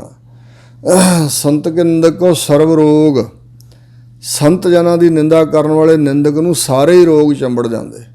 ਅੰਦਰ ਵੀ ਵਿਕਾਰਾਂ ਰੂਪੀ ਰੋਗ ਚੰਬੜਦੇ ਨੇ ਅਤੇ ਸਰੀਰਕ ਤੌਰ 'ਤੇ ਵੀ ਰੋਗ ਲੱਗ ਜਾਂਦੇ ਆ। ਪਰਮੇਸ਼ਰ ਸਜ਼ਾ ਦਿੰਦਾ ਜਦੋਂ। ਇੱਕ ਗੁਰੂ ਅਮਰਦਾਸ ਮਹਾਰਾਜ ਦਾ ਬਚਨ ਹੈ ਕਿ ਭਾਈ ਜੇ ਕੋਈ ਤੁਹਾਡੇ ਨਾਲ ਵਧੀਕੀ ਕਰੇ ਤਾਂ ਜਰ ਲਵੋ, ਦੂਜੀ ਵਾਰੀ ਕਰੇ ਫਿਰ ਜਰ ਲਓ, ਤੀਜੀ ਵਾਰੀ ਪਰਮੇਸ਼ਰ ਤੁਹਾਡੇ ਪੱਖ 'ਚ ਖਲੋ ਜਾਏਗਾ, ਆਪ ਤੁਹਾਡੀ ਸਹਾਇਤਾ ਕਰੇਗਾ ਅਤੇ ਫਿਰ ਉਹਦੇ ਖਿਲਾਫ ਕੋਈ ਕਾਰਵਾਈ ਵਾਹਿਗੁਰੂ ਆਪ ਕਰੇਗਾ। ਇੱਕ ਦੂਜਾ ਵਚਨ ਹੋਰ ਹੈ ਹਜ਼ੂਰ ਦਾ, ਭਈ ਕੋਈ ਨਹੀਂ ਦੇਰੀ ਨਾਲ ਨਿਆਂ ਜ਼ਰੂਰ ਹੋਵੇਗਾ, ਰੱਬ ਦੀ ਚੱਕੀ ਚੱਲਦੀ ਬਹੁਤ ਸਹਿਜੇ ਹੈ ਪਰ ਆਟਾ ਬੜਾ ਬਰੀਕ ਪੀਸਦੀ ਹੈ। ਇਹ ਧੰਨ ਗੁਰੂ ਅਮਰਦਾਸ ਮਹਾਰਾਜ ਦੇ ਬਚਨ ਇਤਿਹਾਸ ਵਿੱਚ ਲਿਖੇ ਹੋਏ ਨੇ ਵੀ ਹੌਸਲਾ ਰੱਖਿਆ ਕਰੋ, ਜਿਹੜਾ ਗਲਤ ਚੱਲਦਾ ਉਹਨੂੰ ਸਜ਼ਾ ਜ਼ਰੂਰ ਇੱਕ ਦਿਨ ਪਰਮੇਸ਼ਰ ਨੇ ਦੇਣੀ ਹੈ। ਸੋ ਇਸ ਪ੍ਰਕਾਰ ਸੰਤ ਕੇ ਨਿੰਦਕ ਕੋ ਸਦਾ ਸਰਬ ਰੋਗ, ਸਾਰੇ ਰੋਗ ਚੰਬੜਦੇ ਹੀ ਅਖੀਰ ਨੂੰ। ਸੰਤ ਕੇ ਨਿੰਦਕ ਕੋ ਸਦਾ ਵਿਜੋਗ, ਸੰਤ ਜਨਾਂ ਦਾ ਜਿਹੜਾ ਨਿੰਦਕ ਹੈ ਉਹਨੂੰ ਸਦਾ ਵਾਸਤੇ ਪਰਮੇਸ਼ਰ ਤੋਂ ਵਿਛੋੜਾ ਪਿਆ ਰਹਿੰਦਾ। ਵਿਜੋਗ ਨਾਮ ਵਿਛੋੜੇ ਦਾ, ਵਿਜੋਗ ਨਾਮ ਦੁੱਖ ਦਾ ਵੀ ਹੈ। ਸੰਤ ਕੀ ਨਿੰਦਾ ਦੋਖ ਮੈਂ ਦੋਖ, ਜਿਹੜੀ ਸੰਤ ਜਨਾਂ ਦੀ ਨਿੰਦਾ ਕਰਨੀ ਹੈ ਦੋਸ਼ਾਂ ਵਿੱਚੋਂ ਵੱਡਾ ਦੋਸ਼ ਹੈ, ਵੱਡਾ ਪਾਪ ਹੈ। ਜਾਨੇ ਨਾਨਕ ਸੰਤ ਭਾਵੈ ਤਾਂ ਉਸਕਾ ਵੀ ਹੋਏ ਮੋਖ। ਰੱਬ ਤਾਂ ਨਹੀਂ ਬਖਸ਼ਦਾ ਸੰਤ ਜਨਾਂ ਦੇ ਨਿੰਦਕ ਨੂੰ, ਪਰ ਜੇ ਸੰਤ ਨੂੰ ਇਹ ਗੱਲ ਭਾਉਂਦੀ ਹੈ ਤਾਂ ਫਿਰ ਉਸ ਨਿੰਦਕ ਦੀ ਵੀ ਮੋਖ ਮੁਕਤੀ ਹੋ ਜਾਂਦੀ ਹੈ, ਉਹਦਾ ਵੀ ਛੁਟਕਾਰਾ ਹੋ ਜਾਂਦਾ। ਸੰਤ ਕਾ ਦੋਖੀ ਸਦਾ ਅਪਵਿੱਤ, ਜਿਹੜਾ ਸੰਤ ਜਨਾਂ ਦਾ ਦੋਸ਼ੀ ਹੈ ਉਹ ਸਦਾ ਅਪਵਿੱਤਰ ਮਲੀਨ ਹੋਇਆ ਰਹਿੰਦਾ। ਸੰਤ ਕਾ ਦੋਖੀ ਕਿਸੈ ਕਾ ਨਹੀਂ ਮਿੱਤ, ਜਿਹੜਾ ਸੰਤ ਦਾ ਦੋਖੀ ਹੈ, ਨਿੰਦਕ ਹੈ, ਉਹ ਕਿਸੇ ਦਾ ਮਿੱਤਰ ਨਹੀਂ ਹੈ। ਸੰਤ ਕੇ ਦੋਖੀ ਕੋ ਡਾਨ ਲੱਗਾ, ਜਿਹੜਾ ਸੰਤ ਜਨਾਂ ਦਾ ਦੋਸ਼ੀ ਹੈ ਉਹਨੂੰ ਧਰਮਰਾਜ ਦਾ ਡੰਡ ਲੱਗਦਾ ਹੈ, ਧਰਮਰਾਜ ਵੱਲੋਂ ਦੰਡ ਦਿੱਤਾ ਜਾਂਦਾ, ਸਜ਼ਾ ਮਿਲਦੀ ਹੈ। ਸੰਤ ਕੇ ਦੋਖੀ ਕੋ ਸਭ ਤਿਆਗੈ, ਜਿਹੜਾ ਸੰਤ ਜਨਾਂ ਦਾ ਨਿੰਦਕ ਹੈ, ਦੋਖੀ ਹੈ, ਉਹਨੂੰ ਸਾਰਾ ਸੰਸਾਰ ਦੇ ਲੋਕ ਜਿਹੜੇ ਤਿਆਗ ਦਿੰਦੇ, ਸਭ ਕੋਈ ਤਿਆਗ ਦਿੰਦਾ। ਸੰਤ ਕਾ ਦੋਖੀ ਮਹਾ ਅਹੰਕਾਰੀ, ਜਿਹੜਾ ਸੰਤ ਜਨਾਂ ਦਾ ਦੋਖੀ ਹੈ, ਨਿੰਦਕ ਹੈ, ਉਹ ਮਹਾਨ ਹੰਕਾਰੀ ਬਣ ਜਾਂਦਾ, ਬਹੁਤ ਵੱਡਾ ਹੰਕਾਰੀ ਬਣ ਜਾਂਦਾ। ਸੰਤ ਕਾ ਦੋਖੀ ਸਦਾ ਵਿਕਾਰੀ। ਸੰਤ ਜਨਾਂ ਦਾ ਦੋਖੀ ਨਿੰਦਕ ਸਦਾ ਵਿਕਾਰਾਂ ਵਿੱਚ ਹੀ ਜੀਵਨ ਬਤੀਤ ਕਰਦਾ। ਸੰਤ ਕਾ ਦੋਖੀ ਜਨਮੈ ਮਰੈ। ਜਿਹੜਾ ਸੰਤ ਜਨਾਂ ਦਾ ਦੋਸ਼ੀ ਹੈ, ਨਿੰਦਕ ਹੈ, ਦੋਖ ਰੋਪਣ ਵਾਲਾ ਹੈ, ਉਹ ਜਨਮਦਾ ਤੇ ਮਰਦਾ ਹੈ। ਜਮ ਜਮ ਮਰੈ, ਮਰੈ ਫਿਰ ਜੰਮੈ। ਬਹੁਤ ਸਜ਼ਾਏ ਪਿਆ ਦੇਸ ਲੰਮੈ। ਇਸ ਪ੍ਰਕਾਰ ਦੀ ਉਹਨੂੰ ਸਜ਼ਾ ਮਿਲਦੀ ਹੈ। ਸੰਤ ਕੀ ਦੂਖਨਾ ਸੁਖ ਤੇ ਟਰੈ। ਸੰਤ ਜਨਾਂ ਦੀ ਦੂਸ਼ਣਾ ਕਰਕੇ, ਭਾਵ ਉਹਨਾਂ ਤੇ ਦੂਸ਼ਣ ਆਰੋਪਣ ਕਰਕੇ ਉਹ ਸੁਖ ਤੋਂ ਟਲ ਜਾਂਦਾ, ਸੁਖ ਤੋਂ ਪਰੇ ਹੋ ਜਾਂਦਾ, ਭਾਵ ਸੁਖ ਨਹੀਂ ਉਹਨੂੰ ਨਸੀਬ ਹੁੰਦਾ। ਸੰਤ ਕੇ ਦੋਖੀ ਕੋ ਨਾਹੀਂ ਠਾਓ। ਸੰਤ ਜਨਾਂ ਦੇ ਦੋਸ਼ੀ ਨੂੰ, ਨਿੰਦਕ ਨੂੰ ਕਿਤੇ ਠਾਉ ਟਿਕਾਣਾ ਨਹੀਂ ਹੈ। ਧਰਤ ਸਮਾਨ ਨ ਝੱਲੇ ਵਿੱਚ ਵਿਸ਼ਟਾ ਪਏ ਪਚਨ ਬਚਨ ਹਜੂਰ ਦਾ। ਨਾਨਕ ਸੰਤ ਭਾਵੈ ਤਾਂ ਲੈ ਮਿਲਾਏ। ਪਰ ਸਤਿਗੁਰੂ ਮਹਾਰਾਜ ਕਹਿੰਦੇ ਨੇ ਫਿਰ ਜੇ ਸੰਤ ਜਨਾਂ ਦੀ ਸ਼ਰਨ ਪੈ ਜੇ, ਉਹਨਾਂ ਨੂੰ ਦਇਆ ਆ ਜੇ, ਜੇ ਸੰਤ ਨੂੰ ਭਾਉਂਦਾ ਹੈ ਤਾਂ ਫਿਰ ਵੀ ਉਹਨੂੰ ਮਿਲਾ ਲੈਂਦੇ। ਸੰਤ ਕਾ ਦੋਖੀ ਅੱਧ ਬੀਚ ਤੇ ਟੂਟਾ। ਜਿਹੜਾ ਸੰਤ ਜਨਾਂ ਦਾ ਨਿੰਦਕ ਹੈ, ਅੱਧ ਵਿਚਾਲਿਓਂ ਟੁੱਟ ਜਾਂਦਾ, ਭਾਵ ਹਿਰਦੇ ਦੇ ਅੰਦਰੋਂ ਟੁੱਟਿਆ ਹੋਇਆ ਮਨੁੱਖ ਹੈ ਉਹ। ਸੋ ਉਹ ਜਿਹੜੇ ਅੰਦਰਲੇ ਸੁੱਖ ਹਨ ਉਧਰੋਂ ਬਿਲਕੁਲ ਟੁੱਟ ਚੁੱਕਾ ਹੈ। ਅੱਧ ਬੀਜ ਤੇ ਟੂਟਾ ਹੈ, ਅੱਧ ਵਿਚਾਲਿਓਂ ਟੁੱਟ ਜਾਂਦਾ। ਸੰਤ ਕਾ ਦੋਖੀ ਕਿਤੇ ਕਾਜ ਨਾ ਪਹੁੰਚੈ। ਜਿਹੜਾ ਸੰਤ ਜਨਾਂ ਦਾ ਦੋਸ਼ੀ ਹੈ, ਕਿਸੇ ਵੀ ਕੰਮ ਨੂੰ ਹੱਥ ਪਾਏ ਤੇ ਸਿਰੇ ਨਹੀਂ ਪਹੁੰਚਦਾ ਹੈ। ਕਿਤੇ ਕਾਜ, ਕੋਈ ਵੀ ਕਾਰਜ ਕਰਨ ਦੇ ਨਾਲ ਉਹ ਪਹੁੰਚਦਾ ਨਹੀਂ ਹੈ ਅਸਲੀ ਮੰਜ਼ਿਲ ਤੇ ਟਿਕਾਣੇ ਤੇ। ਸੰਤ ਕੇ ਦੋਖੀ ਕੋ ਧਿਆਨ ਭਰਮਾਈ ਹੈ। ਜਿਹੜਾ ਸੰਤ ਜਨਾਂ ਦਾ ਦੋਸ਼ੀ ਨਿੰਦਕ ਹੈ, ਉਹਨੂੰ ਪਰਮੇਸ਼ਰ ਵੱਲੋਂ ਧਿਆਨ ਬੀਆਬਾਨ ਉਜਾੜ ਵਿੱਚ ਹੀ ਭਰਮਾਇਆ ਜਾਂਦਾ ਹੈ। ਸੰਤ ਕਾ ਦੋਖੀ ਉਜੜ ਪਾਈ ਹੈ। ਉਜੜ ਦਾ ਅਰਥ ਹੈ ਔਜੜੇ, ਕੁਰਾਏ, ਕੁਰਾਏ ਪਾਇਆ ਜਾਂਦਾ ਹੈ। ਸੋ ਭਾਵ ਉਸ ਪਾਸੇ ਨੂੰ ਪਾਇਆ ਜਾਂਦਾ ਜਿੱਧਰ ਨਰਕ ਹਨ, ਜਿੱਧਰ ਸਦਾ ਦੋਖੀ ਦੁੱਖ ਹਨ। ਉਦਿਆਨ ਜੰਗਲ, ਸੰਸਾਰ ਜੰਗਲ ਹੀ ਹੈ, ਇਹਦੇ ਵਿੱਚ ਹੀ ਭਰਮਾਇਆ ਭਟਕਾਇਆ ਜਾਂਦਾ ਹੈ ਤੇ ਅਸਲ ਮਾਰਗ ਤੋਂ ਖੁੰਝਾ ਕੇ ਉਜੜੇ ਭੈੜੇ ਰਸਤੇ ਕੁਰਾਏ ਪਾਇਆ ਜਾਂਦਾ ਹੈ। ਸੰਤ ਕਾ ਦੋਖੀ ਅੰਤਰ ਤੇ ਥੋਥਾ। ਸੰਤ ਜਨਾਂ ਦਾ ਦੋਸ਼ੀ ਨਿੰਦਕ ਅੰਦਰੋਂ ਥੋਥਾ, ਮਤਲਬ ਕਿ ਖਾਲੀ ਹੁੰਦਾ ਹੈ। ਜਿਵੇਂ ਕਿ ਥੋਥਾ ਚਨਾ ਤਬਾਜੈ ਕਨਾ। ਸੋ ਇਸ ਪ੍ਰਕਾਰ ਅੰਦਰੋਂ ਖਾਲੀ, ਜਿਉਂ ਸਾਸ ਬਿਨਾ ਮਿਰਤ ਕੀ ਲੋਥਾ, ਭਾਵ ਦੇ ਅੰਦਰ ਕੋਈ ਸ਼ੁਭ ਗੁਣ ਨਹੀਂ ਹੈ। ਜਿਵੇਂ ਸਾਹਾਂ ਤੋਂ ਬਗੈਰ ਮੁਰਦੇ ਸਰੀਰ, ਜਿਹੜਾ ਬੰਦਾ ਮਰ ਜਾਂਦਾ, ਉਹਦੀ ਲੋਥ, ਲਾਸ਼ ਪਈ ਹੋਈ ਹੁੰਦੀ ਹੈ, ਉਹਦੇ 'ਚ ਸਵਾਸ ਤਾਂ ਚੱਲਦੇ ਨਹੀਂ। ਇਸੇ ਤਰ੍ਹਾਂ ਉਸ ਮਨੁੱਖ ਦੇ ਅੰਦਰ ਕੁਛ ਨਹੀਂ ਹੈ, ਉਹ ਮ੍ਰਿਤਕ ਮੜਾ ਸਰੀਰ ਹੀ ਹੈ। ਸੰਤ ਕੇ ਦੋਖੀ ਕੀ ਜੜ ਕਿਛ ਨਾ ਹੈ। ਸੰਤ ਜਨਾਂ ਦੇ ਨਿੰਦਕ ਦੀ ਕੋਈ ਜੜ ਨਹੀਂ ਹੈ ਕਿਸੇ ਪ੍ਰਕਾਰ ਦੀ ਵੀ। ਹਿੱਲਿਆ ਹੋਇਆ ਭਾਵ ਉਹਦਾ ਕਿਤੇ ਟਿਕਾਣਾ ਨਹੀਂ ਹੈ, ਉਹਦੀ ਕੋਈ ਜੜ ਨਹੀਂ ਹੈ। ਆਪਨ ਬੀਜ ਆਪੇ ਹੀ ਖਾਹੇ। ਆਪਣੇ ਕਰਮਾਂ ਦੇ, ਮੰਦੇ ਕਰਮਾਂ ਨੂੰ ਬੀਜ ਕੇ ਆਪ ਹੀ ਖਾਂਦੇ ਹਨ ਉਹ ਲੋਕ, ਭੋਗਦੇ ਆਪਣੇ ਮੰਦ ਕਰਮਾਂ ਨੂੰ। ਸੰਤ ਕੇ ਦੋਖੀ ਕੋ ਔਰ ਨ ਰਾਖਨ ਹਾਰ। ਸੰਤ ਜਨਾਂ ਦੇ ਦੋਸ਼ੀ ਨੂੰ, ਨਿੰਦਕ ਨੂੰ ਸੰਤ ਤੋਂ ਬਗੈਰ ਹੋਰ ਕੋਈ ਰੱਖਣ ਵਾਲਾ, ਬਚਾਉਣ ਵਾਲਾ ਨਹੀਂ ਹੋਵੇਗਾ। ਨਾਨਕ ਸੰਤ ਭਾਵੈ ਤਾਂ ਲੈ ਉਬਾਰ। ਫਿਰ ਸਤਿਗੁਰੂ ਫਰਮਾਉਂਦੇ ਨੇ ਸੰਤ ਜਨਾਂ ਦੀ ਵਡਿਆਈ, ਵੀ ਜੇ ਸੰਤ ਨੂੰ ਭਾਉਂਦਾ ਤਾਂ ਫਿਰ ਵੀ ਉਹ ਸੰਤ ਉਹਨੂੰ ਉਬਾਰ ਲਏਗਾ, ਬਚਾ ਲਏਗਾ। ਜੇ ਸੰਤ ਦੀ ਸ਼ਰਨ ਪਏ ਤਾਂ ਹੀ ਹੈ ਨਾ ਭਾਈ। ਸੰਤ ਕਾ ਦੋਖੀ ਇਉਂ ਬਿਲ ਲਾਏ। ਜਿਹੜਾ ਸੰਤ ਜਨਾਂ ਦਾ ਦੋਸ਼ੀ ਹੈ, ਦੋਖੀ ਹੈ, ਨਿੰਦਕ ਹੈ, ਇਸ ਤਰ੍ਹਾਂ ਵਿਰਲਾਉਂਦਾ ਹੈ, ਵਿਲਕਦਾ ਹੈ, ਵਿਰਲਾਪ ਕਰਦਾ ਹੈ, ਜਿਉਂ ਜਲ ਵਿਹੂਨ ਮਛਲੀ ਤੜਫੜਾਏ। ਆਖਰ ਨੂੰ ਇਹ ਹਾਲਤ ਹੋਵੇਗੀ ਜਿਵੇਂ ਜਲ ਤੋਂ ਬਾਹਰ ਕੱਢੀ, ਜਲ ਤੋਂ ਬਗੈਰ ਜਿਹੜੀ ਮੱਛੀ ਹੈ ਉਹ ਤੜਫਦੀ ਹੈ। ਸੰਤ ਕਾ ਦੋਖੀ ਭੁੱਖਾ ਨਹੀਂ ਰਾਜੈ। ਸੰਤ ਜਨਾਂ ਦਾ ਨਿੰਦਕ ਅੰਦਰੋਂ ਮਾਨਸਿਕ ਤੌਰ 'ਤੇ ਭੁੱਖਾ ਹੀ ਰਹਿੰਦਾ, ਕਦੇ ਰੱਜਦਾ ਨਹੀਂ ਹੈ। ਜਿਉ ਪਾਵਕ ਈਂਧਨ ਨਹੀਂ ਧਰਾਪੈ। ਜਿਵੇਂ ਅੱਗ ਮੱਚਦੀ ਹੋਈ ਹੈ ਅਤੇ ਜਿੰਨਾ ਮਰਜ਼ੀ ਬਾਲਣ ਲੱਕੜਾਂ ਸੁੱਟੀ ਜਾਈਏ, ਬਾਲਣ ਦੇ ਨਾਲ ਉਹ ਰੱਜਦੀ ਨਹੀਂ ਹੈ, ਬੁਝਦੀ ਨਹੀਂ, ਉਹਦੀ ਇੱਛਾ ਨਹੀਂ ਪੂਰੀ ਹੁੰਦੀ, ਹੋਰ ਮੱਚਦੀ ਆ। ਸੰਤ ਕਾ ਦੋਖੀ ਛੁੱਟੈ ਇਕੇਲਾ। ਜਿਹੜਾ ਸੰਤ ਜਨਾਂ ਦਾ ਦੋਸ਼ੀ ਹੈ, ਇਕੱਲਾ ਹੀ ਛੁੱਟਦਾ, ਦੁਨੀਆ ਤੋਂ ਵੱਖਰਾ ਹੋ ਕੇ ਛੁੱਟ ਜਾਂਦਾ, ਭਾਵ ਸੰਸਾਰ ਨਾਲ ਸੰਬੰਧ ਟੁੱਟ ਜਾਂਦਾ, ਇਕੱਲਾ ਰਹਿ ਜਾਂਦਾ, ਕੋਈ ਉਹਦੀ ਮਦਦ ਕਰਨ ਵਾਲਾ, ਮਦਦਗਾਰ ਨਹੀਂ ਹੁੰਦਾ। ਜਿਉਂ ਬੁਆੜ ਤਿਲ ਖੇਤ ਮਾਹੇ ਦੁਹੇਲਾ। ਜਿਸ ਵੇਲੇ ਜ਼ਿਮੀਂਦਾਰ ਤਿਲਾਂ ਦੇ ਬੂਟੇ ਵੱਢਦੇ ਆ ਅਤੇ ਜਿਹੜੀਆਂ ਡੋਡੀਆਂ ਦੇ ਵਿੱਚ ਬੀਜ ਨਹੀਂ ਹੁੰਦੇ ਤਿਲਾਂ ਦੇ, ਅਤੇ ਉਹ ਸੜੀਆਂ ਹੁੰਦੀਆਂ ਡੋਡੀਆਂ, ਜਿਵੇਂ ਉਹ ਤਿਲਾਂ ਦੇ ਬੂਟੇ ਖੇਤ 'ਚ ਦੁਖੀ ਹੋਏ ਮਾਨੋ ਰਹਿੰਦੇ ਹਨ। ਬੁਆੜ ਤਿਲ, ਖਾਲੀ ਤਿਲ ਦੇ ਡੋਡੀ ਜਿਹੜੀ ਬੂਟੇ ਹਨ, ਉਹ ਜਿਸ ਤਰ੍ਹਾਂ ਖੇਤ ਵਿੱਚ ਦੁਹੇਲੇ ਹੁੰਦੇ, ਇਸ ਤਰ੍ਹਾਂ ਉਹ ਜਿਹੜੀਆਂ ਤਿਲਾਂ ਤੋਂ ਬਗੈਰ ਡੋਡੀਆਂ ਹਨ ਬੂਟੇ ਦੀਆਂ, ਉਹ ਜਿਵੇਂ ਇਕੱਲੀਆਂ ਯਾੜ 'ਚ ਖੜੀਆਂ ਰਹਿ ਜਾਂਦੀਆਂ, ਕੋਈ ਨਹੀਂ ਪੁੱਛਦਾ, ਇਸ ਤਰ੍ਹਾਂ ਉਹ ਦੁਖੀ ਹੋਵੇਗਾ। ਸੰਤ ਕਾ ਦੋਖੀ ਧਰਮ ਤੇ ਰਹਿਤ। ਜਿਹੜੇ ਧਰਮ ਵਾਲੇ ਗੁਣ ਹਨ, ਸਤ, ਸੰਤੋਖ, ਦਇਆ, ਧਰਮ, ਖਿਮਾ, ਅਹਿੰਸਾ ਆਦਿਕ, ਇਸ ਧਰਮ ਤੋਂ ਉਹ ਰਹਿਤ ਹੁੰਦਾ, ਖਾਲੀ ਹੁੰਦਾ। ਸੰਤ ਕਾ ਦੁਖੀ ਸਦ ਮਿਥਿਆ ਕਹਿਤ, ਜਿਹੜਾ ਸੰਤ ਜਨਾਂ ਦਾ ਦੁਖੀ ਨਿੰਦਕ ਹੈ, ਹਮੇਸ਼ਾ ਸਦਾ ਹੀ ਮੁਖ ਤੋਂ ਮਿਥਿਆ ਝੂਠ ਹੀ ਬੋਲਦਾ ਹੈ।